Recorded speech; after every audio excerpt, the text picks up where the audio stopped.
8 minutos pasaron de las 7 de la tarde. Seguimos en Fuera de Órbita. 221-508-2447, nuestra línea de WhatsApp. Ahí se comunican. Estamos en la radio, el formato tradicional, y también estamos en YouTube. Nos pueden ver y escuchar en el canal de YouTube de la radio, que es arroba la UNEOC. Perfecto. Sí, claro, Marian. Y va subiendo, ahí se sumaron unos humanos más. Y también está Twitch. No nos olvidemos de la plataforma esta de streaming. Ahí va. Bueno, como habíamos hoy más temprano comentado y anticipado, exactamente, esa es la palabra. Estamos en instancias finales de cara al balotaje del domingo. Una campaña también que se ha presentado bastante atípica. Hemos escuchado barbaridades. Larguísima, además, sí. Pero hemos escuchado barbaridades. Y nos ha puesto a debatir, a rediscutir cuestiones que, como decíamos hoy, parecían ya consensos sociales que estaban saldados. Esta cuestión de la importancia del rol del Estado, hubo que volver a explicar y hablar sobre eso y otras tantas cosas más, y todo también mucha data, mucha información en el marco de una campaña muy larga vehiculizada a través de las redes sociales. Total. Mucha data, mucha información y mucha de esa información también falsa. ¿Ok? Fake news que han tenido un rol, digamos, también en esta campaña muy importante. Ya la habían tenido, pero me parece que en esta campaña aún más, porque hubo una particularidad también, que fue que en muchas ocasiones la información falsa era difundida por las propias cuentas oficiales de uno de los candidatos, Javier Milei, y de La Libertad Avanza. Así que bueno, vamos a hablar ahora con Pablo Méndez. Él es investigador del CONICET, es doctor en filosofía y es politólogo. Integra un grupo que se llama Ciencia Anti-Fake News, que surgió en el 2020 como un proyecto autogestivo para facilitar información confiable durante la pandemia, cuando también circuló muchísima información falsa.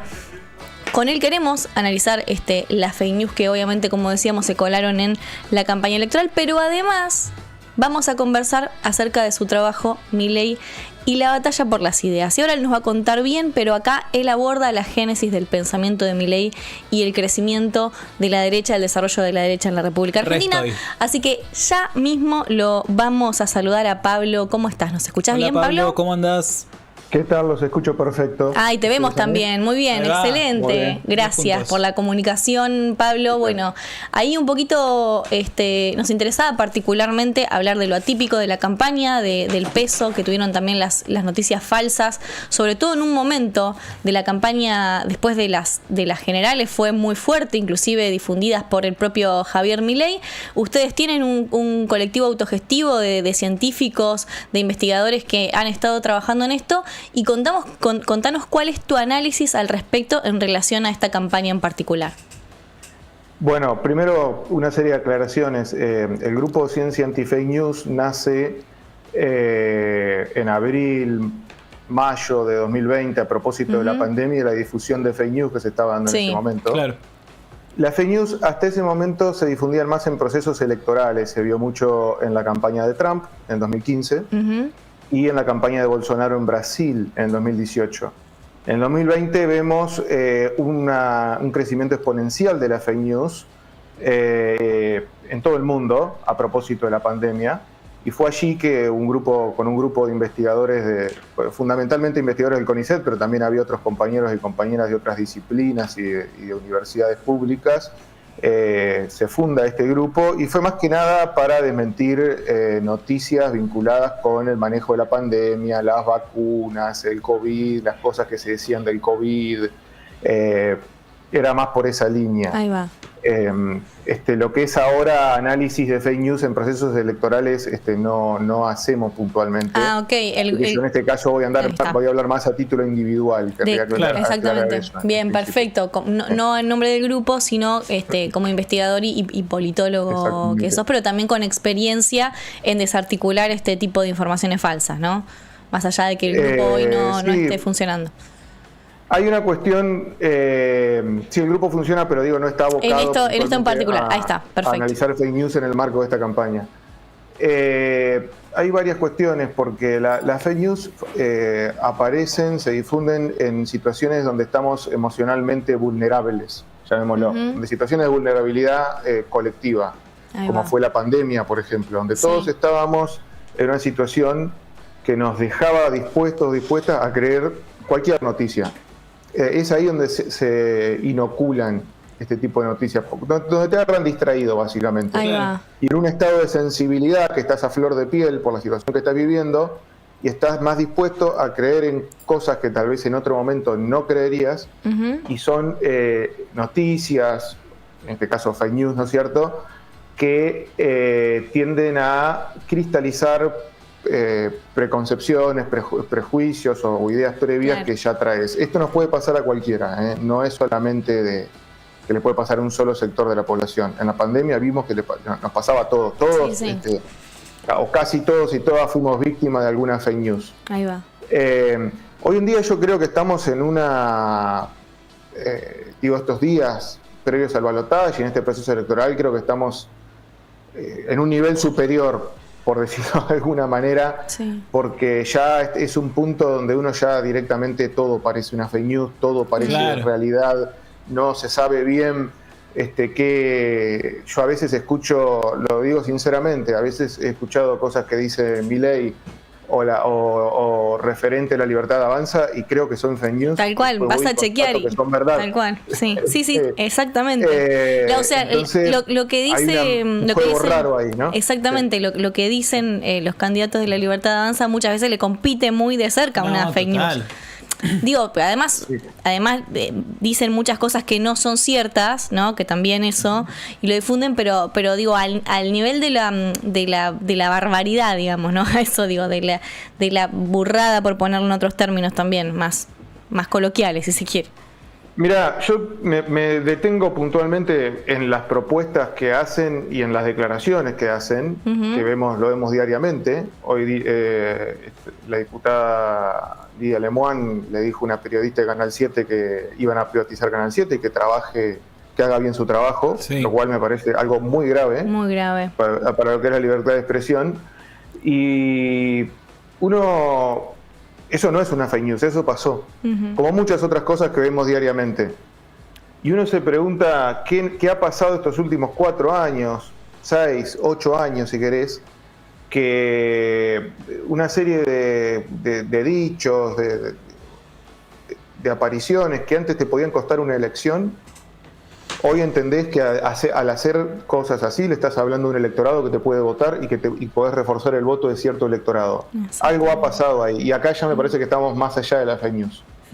Digo, estamos en un nivel que se ha puesto a la población en un nivel de emocionalidad tal que tiene este tipo de derivaciones, ¿no? Las fake news son una herramienta más, pero también me parece que cuando dicen la verdad, a sabiendas de que dicen la verdad y con total conciencia de lo que se está diciendo, se le está hablando a alguien. Y hay muchas cosas que se dicen hoy en día que a mí me parece que hace unos años te podía costar una elección. Total. Hoy en día lo están diciendo con toda soltura. De hecho, hoy justamente decíamos que Victoria Villarroel, candidata a vicepresidenta, que tiene declaraciones polemiquísimas, ¿no? Pero muy corridas, ha levantado el perfil en los últimos días, que uno esperaría, la idea sería bajar el perfil de estos personajes, Lilia Lemoine o Victoria Villarroel, que tienen esas declaraciones tan rimbombantes, pero no, digamos, la apuesta es a profundizar e ir a fondo con esos discursos, ¿no? Tan peligrosos. Bueno, si implementan esa estrategia es porque hay un electorado, un público detrás que lo puede estar recibiendo y por lo menos desde su lugar entienden que están reforzando ciertas ideas, ciertas actitudes, ciertos comportamientos y que eso del otro lado es recibido. Yo no sé hasta qué punto esto es así porque no hago estudios de opinión, pero si lo digo, si habla tan suelto de lengua, a mí me parece un síntoma muy peligroso. Por esto que ustedes hablaban yo nací en el 83, voté por primera vez en el 2001, soy hijo de la democracia que está cumpliendo 40 años ahora, y hijo de muchos consensos del consenso democrático que se da a partir del 83, y que son los valores con los que uno se ha criado, y me parece que acá hay una ruptura, hay una perforación de ese consenso, ya en el decir. Ya en el decir hay una perforación de ese consenso y ahí estamos ante un problema grave, me parece. Porque no hay, me parece que hoy en día no hay una socialización como hubo en otros momentos en ciertos valores de lo que fue la última dictadura cívico-militar, las atrocidades que cometió la última dictadura cívico-militar, la idea de que fue un plan sistemático de exterminio. Me parece que hoy en día todo eso hay que volverlo a explicar. Hay que volverlo a explicar, exactamente. Y ahí ya no entra la fake news, entra el tema de los consensos y de las verdades que aceptamos como verdades para vivir en sociedad. Sí. Y me parece que esto de decir, bueno, son verdades a medias y equiparar una eliminación sistemática, pensada y planificada, como se dio en la última dictadura cívico-militar, equipararlo con una suerte de verdad contada a medias, a mí me parece sumamente peligroso. Grave y peligroso. Para el nivel, porque habilita, ya no es que habilita, bueno, vamos a contar toda la verdad, habilita un interpretacionismo, dice, bueno, si volvemos a la idea de, bueno, algo habrán hecho, hubo una guerra de dos bandos, se eliminó gente por los dos lados, equiparar eso me parece que es peligroso. Totalmente. Me parece que se corre un riesgo muy grande ahí porque eso era algo que estaba, hay un consenso en lo que fue la última dictadura cívico-militar. Recordemos en 2016 la gran marcha que se hace frente al 2x1 para los genocidas, eso no está tan lejos, no fue hace 40 años. No, absolutamente. Y digo, ¿qué está pasando ahora? ¿Qué pasó desde el 2016 para acá? Sí. Y te consulto, Pablo, porque nosotros venimos hablando también de las redes sociales como vehiculizadoras, hoy de todo lo que, de la información, digamos, esta cosa, sobre todo las juventudes ya no consumen tanto a través de los medios tradicionales, sino que se consume a través de las redes sociales, y eso lo que tiene también es que no da mucho al lugar, por los mismos formatos, a profundizar en ciertas cuestiones, ¿no? Y muchas veces a la historia hay que explicarla, ¿no? Hay que darle contextos y demás. ¿Vos cómo ves que se articula esto que tiene que ver con las redes sociales y la difusión de esta información en esta campaña en particular, sobre todo con la llegada hacia los más jóvenes? Mira, yo te digo la verdad, les digo la verdad, no soy muy usuario de redes sociales. Ahí va. Por una cuestión de elección. Sí. Porque me parece que no está estudiado lo suficiente, o tal vez sí lo está y yo no lo sé, el efecto que tienen las redes sociales sobre la salud mental. Hay un par de documentales de Social Dilemma, por ahí lo vieron. Sí. Hay un par de cuestiones, pero yo me parece que las redes sociales la cuestión, las redes sociales el punto principal no es la información, es la emoción. Y generar ciertos estados emocionales. Total. Hoy en día, en las redes sociales se están lo que se está disputando en las redes sociales es el miedo o la bronca. Vemos videos que no dan bronca, videos que no dan miedo, se juega mucho esa emocionalidad. Sí. Y me parece que lo que tiene lo que tenemos que pensar un poco más es en el futuro, ¿no? Y qué propuestas hacemos para futuro. Pero lo cierto es que en las redes sociales, sobre todo en momentos como me parece que el usuario, por lo que he visto, porque a veces, no sé, hablo con otros colegas también, y lo que uno percibe es que se va a buscar un estado de emocionalidad. Uno va a buscar ahí un estado de emocionalidad, no va a buscar información, tal como se entiende tradicionalmente. Totalmente, pero... Va a buscar enojarse, o va a buscar algo que pasa por el lado o tranquilizarse, o va a buscar algo que pasa por el nivel de la emocionalidad. No el nivel de la información tal como se le entiende en términos convencionales, ¿me explico? Sí, perfecto. No digo que la gente no se informa por redes sociales, lo que digo es que se juegan otras variables otras ahí. Cosas, sobre todo en momentos como estos. Sí. No queríamos dejar de preguntarte, Pablo, por tu trabajo, Milei y la batalla por las ideas, en el que, bueno, ahí abordás un poco la génesis del pensamiento de Milei y también la evolución de las ideas de derecha en la Argentina. Y te escuchaba la otra vez en una nota decir esto, bueno, esta expresión, la de la libertad avanza, no es lo mismo que Juntos por el Cambio, porque verdaderamente es la consolidación por primera vez de ideas de ultraderecha y fascistas en un partido, porque Juntos por el Cambio, bueno, tenía el PRO, que es un partido de derecha, pero también tenía a los radicales, una pata como más institucional, si se quiere, que hoy, digamos, también está llamando a votar por Sergio Massa. Pero digo, bueno, en ese sentido, consultarte por ese trabajo, por ese estudio que hiciste en relación a cómo evolucionaron esas ideas de derecha acá en la Argentina. Bueno, no querría abusar del tiempo, pero hay unas cuestiones que sí querría aclarar de entrada. Yo no califico, te contaron que soy doctor en filosofía, pero de formación de base soy politólogo. Y para mí las categorías políticas tienen una gran importancia y son categorías situadas histórica y geográficamente. El fascismo fue un fenómeno de los años 30 y 40. Está bien. ¿Sí? No usarlo. No calificaría, para no banalizar el término. Está muy bien. Y por respeto a las víctimas del fascismo, no calificaría a este fenómeno de fascista. Lo que no significa que no sea peligroso. No sí, absolutamente. Pero está bien en relación a pensarlo como categorías políticas, como recién decías, para no banalizar. Parece que eso puede aportar a la banalización del fenómeno que estamos tratando de comprender. Ahora, y no describirlo también de forma correcta también, ¿no? Digo, y no significa que no sea peligroso igualmente. A veces para actuar y actuar estratégicamente, este es un principio de la política, ¿no? Hay que conocer, hay que hacer el diagnóstico. Esto es una opinión mía, yo no digo que los demás estén equivocados ni nada, pero me cuesta ver esto o calificarlo de fascismo. Porque me parece que se termina banalizando el término y aparte del otro lado te dicen que la izquierda es fascista, que el peronismo es fascista y todos son fascistas y el término termina perdiendo su claridad. Su claridad, exactamente.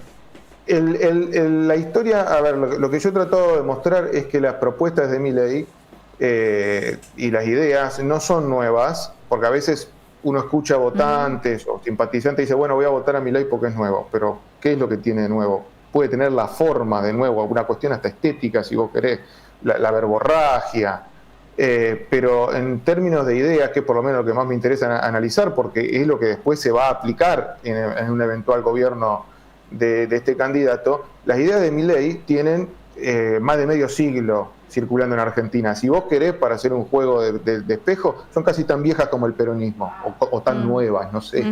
Pero digo, no es que es algo que es nuevo, que viene a aplicarse a la Argentina, que nunca se aplicó. Las ideas que defiende Milei empiezan a circular una vez derrocado Juan Domingo Perón en 1955, empiezan a circular de la mano de Venegas Lynch padre. Sí, mira. ¿Sí? Es un empresario mendocino vitivinícola que en 1957 funda el Centro de Estudios sobre la Libertad y desde allí empieza a establecer diálogos con Leonard Read. Leonard Read era el creador de la Foundation for Economic Education, la primera agrupación libertaria en Estados Unidos, la agrupación libertaria más antigua de Estados Unidos, que se fundó en 1946. A partir de allí también empiezan a establecer vínculos con Hayek. Si uno escucha a Milei y los argumentos de Milei, Hayek está, Friedrich Hayek, ¿no? Que es uno de los grandes referentes del neoliberalismo a nivel internacional, está yo incluso lo escuché en el último debate, está muy de fondo esta idea. Hay ideas de Hayek ahí muy de fondo. Y los Venegas Lynch son los primeros que traen a Hayek, von Mises, una serie de economistas austríacos identificados con el neoliberalismo, porque es un liberalismo posterior, refundado después de la Segunda Guerra Mundial, son los primeros que lo traen a la Argentina.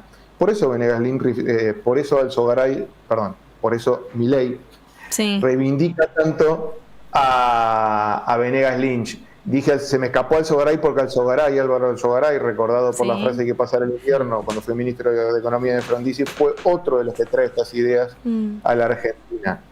junto con Federico Pinedo Abuelo. Con Pinedo Abuelo, miramos, el abuelo de Federico Pinedo. Son como esas tres líneas por las que las ideas que hoy esboza Milei entran a Argentina. Se intentan aplicar en el 68, en el 58, cuando Alzogaray es ministro de Economía de Frondizi, se intentan aplicar en la última dictadura cívico-militar, se aplican en los 90, se aplican en parte en el último gobierno de Cambiemos. Digo, son ideas que han circulado en la Argentina de distintas formas, que ellos se han preocupado para dar la batalla cultural y por difundir estas ideas en lo que ellos entendían que era dar la lucha frente al keynesianismo, que lo veían como un paso previo al totalitarismo o al fascismo europeo. Por eso digo que cuidarse con el tema de acusar de fascista, porque ellos empiezan dando una batalla de ideas contra el keynesianismo, el desarrollismo, el peronismo, todo puesto en una misma bolsa y todo visto como un antecedente al nazifascismo europeo.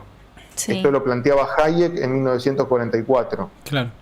Entonces hay como un lente a partir del cual ellos leen todo lo que no es liberal, es fascista, es totalitario, es colectivista. Y es una forma de construir al adversario que es pre-años 80. No es casual que en el último acto de cierre de La Libertad Avanza, en el Movistar Arena en Buenos Aires, haya hablado Venegas Lynch. Venegas Lynch, claro. Cuando antes, yo lo venía estudiando de antes, pero no era muy conocido, digamos. Ahora Venegas Lynch, nieto, ¿no? Sí, sí. O el hijo, no me acuerdo cuál de los dos. Claro, porque están los dos ahora. Está el padre y el hijo, que serán nieto y bisnieto, supongo, ¿no? Son en verdad, Beleanín padre, el que trae esta ciudad a la Argentina. Sí. Después el hijo es el que más las difunde, y ahora el nieto, que se está presentando como candidato, se presentó como primer candidato a diputado por la provincia de Buenos Aires, que se llama Berti. Claro, pero está también el padre de Berti dando vueltas ahí como... también. Claro, como una especie de asesor, no como candidato, sino como asesor. Si uno se pone a observar lo que ha escrito Venegas Lynch, padre e hijo, hay en eso una forma de construir al adversario que es previa a los años 80, que está muy en el marco de la Guerra Fría, donde estamos dando una lucha contra el comunismo, que ahora tendría sus expresiones en el feminismo, en el marxismo cultural, etc. Hay una forma de construir al adversario allí, que es pre-años 80, que es más de los 60 y los 70. Yo veo mucho juego de espejo en la forma en que hoy La Libertad Avanza construye a sus adversarios, no con los 90, como dicen algunos. Lo veo más atrás todavía, lo veo en los años 60 y 70. Donde nosotros somos los verdaderos liberales, nosotros somos un liberalismo auténtico y todo lo demás es un camino al fascismo.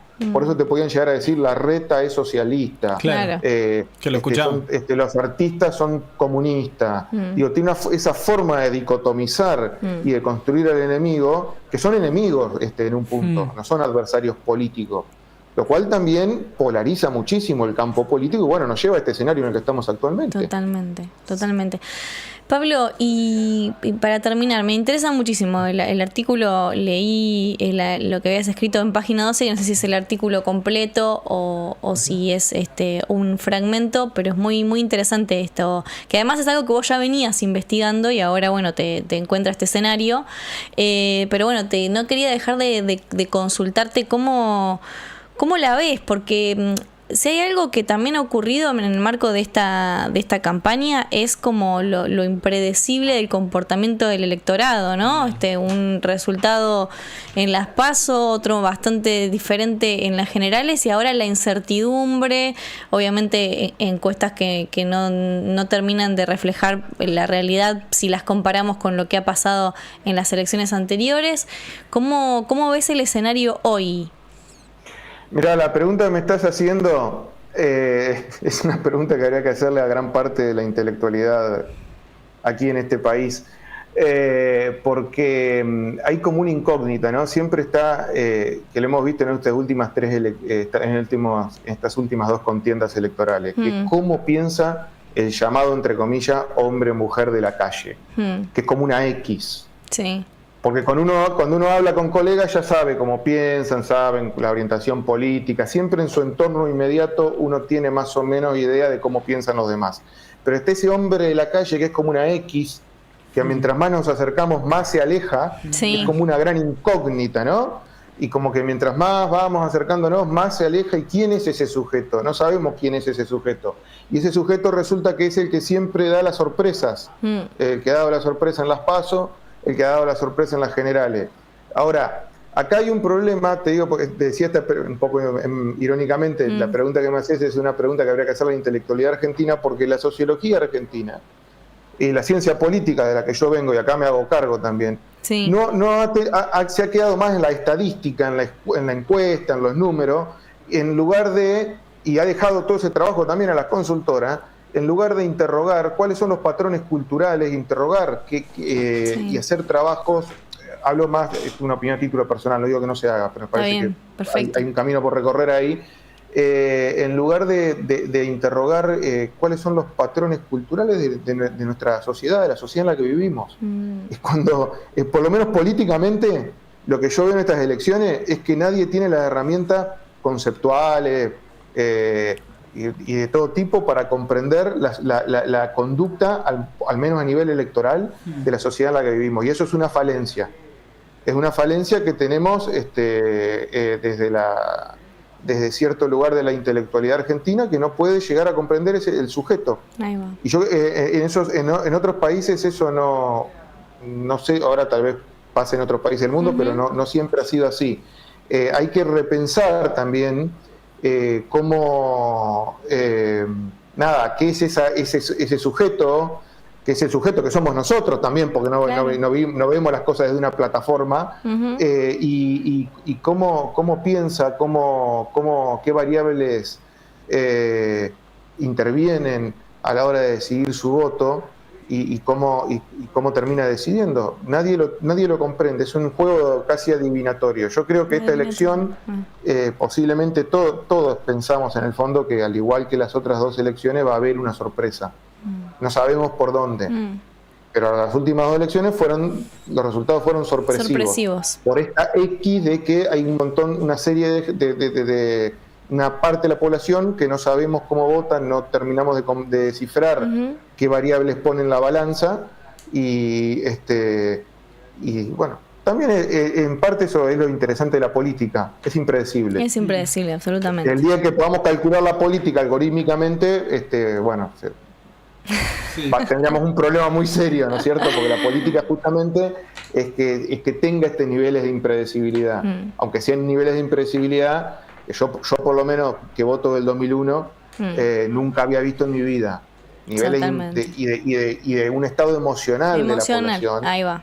Que nunca había visto. Yo no recuerdo haber visto esto en el 2015, no recuerdo haberlo visto en el 2019. Me parece que es lo que está pasando hoy en día. Estamos haciendo análisis muy coyunturales y estamos con una pandemia detrás que no fue hace 10 años, tal cual. fue hace poco, y nadie está relacionando lo que pasó durante la pandemia y las conductas electorales que tenemos ahora y las expresiones que vemos. Me parece que eso hay que empezar a entrelazarlo también, porque es un fenómeno. Todos quisimos dar vuelta a la página, bueno, la pandemia ya pasó, pero la pandemia lo cierto es que está pasando todavía, estamos en una post-pandemia. Sí, fue hace 2 años. Una variable a tener en cuenta, que yo no la veo que esté puesta sobre la mesa, y en la pandemia nos afectó subjetivamente, colectivamente, en todos los planos. Nos modificó también, ¿no?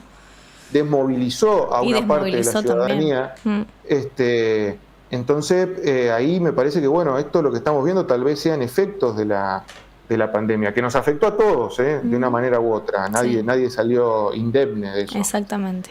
Nos afectó tanto psicológica como físicamente, y nos afectó como sociedad. Socialmente. Entonces, también. Hay algo ahí que se está abriendo, que me parece que tiene relación con esto, que bueno, veremos las consecuencias el domingo y veremos qué sigue para el domingo. Yo la verdad que no soy de hacer pronósticos, si te digo lo que veo una cosa muy pareja, veo una cosa que se va a definir por pocos puntos, pero ¿por qué? Porque así fue en Brasil, porque así fue en Perú, así fue en Uruguay, así fue en los Estados Unidos. Nosotros no seremos la excepción de eso. En ese sentido. A Trump y Bolsonaro lo estaban plebiscitando de un gobierno ya hecho, de un gobierno que ya tenía 4 años, y perdieron por poquísimos puntos. Perdieron. Sí. Milei tiene la ventaja de que no ha sido gobierno todavía. Sí, además. Bueno, Pablo, qué placer esta charla. Nos quedaríamos charlando un rato más porque ahí abriste varias ventanas en las que te dan ganas de meterse, pero nos quedamos sin tiempo. Te agradecemos muchísimo esta comunicación y no va a faltar oportunidad para volver a charlar, quizás, después del domingo. ¿Sí? Bien. Yo les agradezco a ustedes por el espacio y estoy a entera disposición. Bueno, enorme abrazo. Muchísimas gracias Pablo. Muchísimas gracias a ustedes. Hasta luego. Bueno, ahí pasaba Pablo Méndez, él es politólogo, investigador del CONICET y doctor en filosofía. Mirá ahí todos los títulos.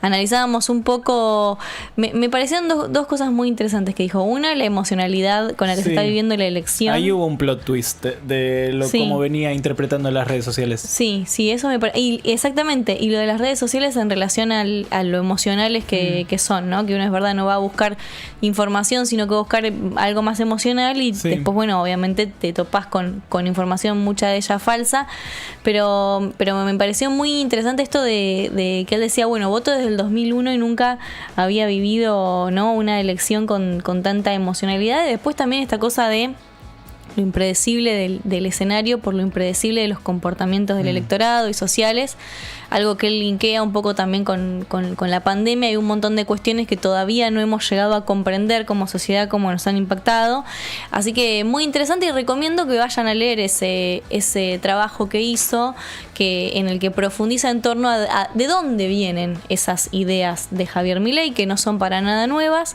de dónde vienen esas ideas de la ultraderecha argentina. Nada, me flashó que, porque yo las asociaba mucho, les daba un origen en Martínez de Oz, digamos, de acá para adelante, y claro, que ya sean previas. También pasa que también ahí amplía la problemática de cómo vas y explicás que claro, no son nuevas. Hay que profundizar aún más, hay que historizar aún más. No siempre hay tiempo para hacerlo. Se tiene que hacer un TikTok muy hábil, claro, con muchos dibujitos lindos. Sí, es complejo el panorama, pero ¿sabés qué? Nos ha puesto a discutir y hablar de política esto. Y si pasa lo que esperamos que pase, ¿no? Que Javier Milei no sea presidente, que sea Sergio Massa, creo que también nos va a poner a rediscutir algunas cuestiones que me parece que son importantes y que son interesantes, ¿no? Que va a servir también al movimiento político. Así que, veremos qué pasa. Linda nota, seguramente va a quedar grabada. Vamos a una tandita y en un ratito volvemos.